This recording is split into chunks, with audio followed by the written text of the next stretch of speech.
you said producer, singer, songwriter, mother, artist, creative. Drop dead gorgeous. Wow. She did the hair flip, She did the hair flip. I know. It's lovely to have you, especially at a time when you are, it should be like you're everywhere in the world. You're traveling, you're making great music, you're on international platforms, most notably Colors. But I'll begin with the music journey in Kenya and in the industry. What's been your peak and what's been your pit? So I can, Really? Peak and pit, yes. Well, first of all, we give thanks for everything that you just said. Yeah, thank you. Honestly, I feel like my peaks and my pits are kind of behind the scenes. Yes. So to people, it might look like, oh, that was an incredible moment. But to me, it was just like, meh. You know what I mean? It's like, what just happened? Yes. I really got to think, though.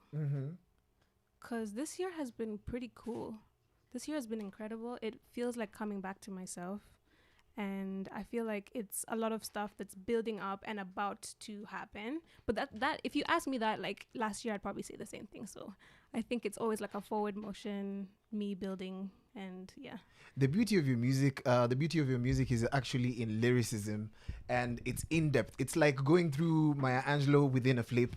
And I don't know what really inspires your sound. What really inspires your sound? Because it's beautiful, it's deep.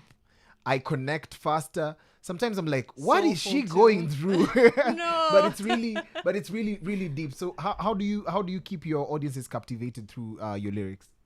Did you say Maya Angelou? Yeah. Damn, it's like I've never heard that That's one. high praise right there. Right? Because of how you even title your albums. It's not like a random yesterday or tomorrow or the day after. Karun Part 4, Yeah, she doesn't do that. It's like indigo. Right. Really beautiful. Interesting. Thank you. So the question you asked is how I keep my audiences captivated. Captivated through lyricism. Oh wow.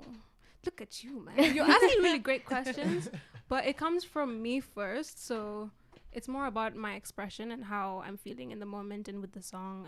And I'm playing with words. Like growing up, I listened to a lot of like rap, poetry, and lyrics were really like stood out to me. And now I really don't even think of myself as a writer until other people are like, oh my God, the lyrics. And I'm like, oh yeah, I do really love like words and melodies and pairing them together. But in terms of keeping the audience captivated, that always happens after the fact. Like I've made the song, I love it, and I hope that somebody else loves it. So then when I put it out and people are like, oh, I like this one, it's always a song I never expected. So no, I get that so much from artists. It's always the stuff that, the thing that you're pushing and you're like, yeah, it's going to be a banger. Guys are like, I mean, it's all right. Yeah. And then the one that you're like, barely tried. And they're like, that's the one. That's the one. That's the banger. Yeah. We're getting back